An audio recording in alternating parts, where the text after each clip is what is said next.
Hello guys, good morning po sa inyo lahat. Yan, maulan na umaga. Sobrang traffic po dito sa kahabaan ng Ortigas Avenue. Pero okay lang. Kali, kumbaga sanay na ako sa traffic.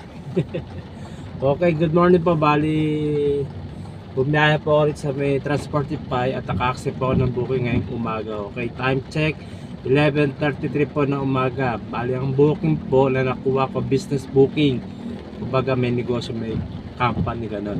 Pagwas na complete ko yung biyahe ko, itong booking ito natapos ko, papasok sa laman ng wallet ko yung payment ni customer. Bali ang booking, pick up sa Taytay Rizal, ang drop off dito sa may Mandaluyong City.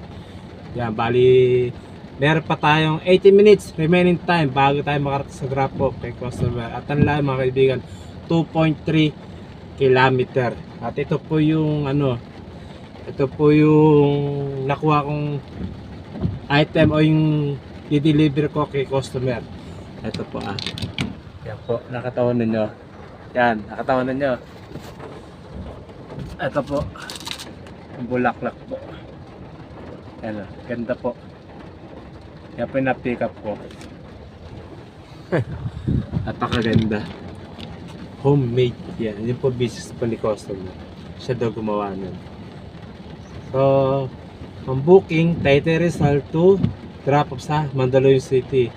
Yung nga, sabi ko may 18 minutes na lang po ako. At syempre, yung ibabayad pa sa akin ni customer ay nagkakalaga ng ng 366 pesos. Yun po, pagpasa na kompleto ko po yung booking na to, itong biyahe ko, na-deliver ko na. So papasok po yung payment sa akin ni customer sa laman ng wallet ko. Yun po.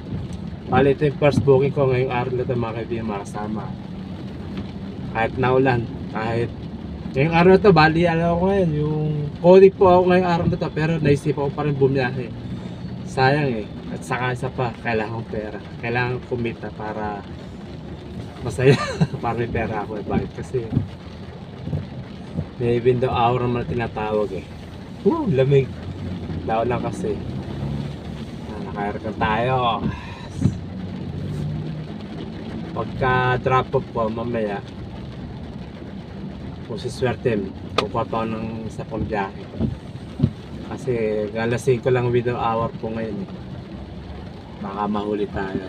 Pero kaya pa naman isang biyahe. Sana makakuha pa ng booking dito sa Transportify. Okay, inuulit ko mga kaibigan, papasok po sa laman ng wallet.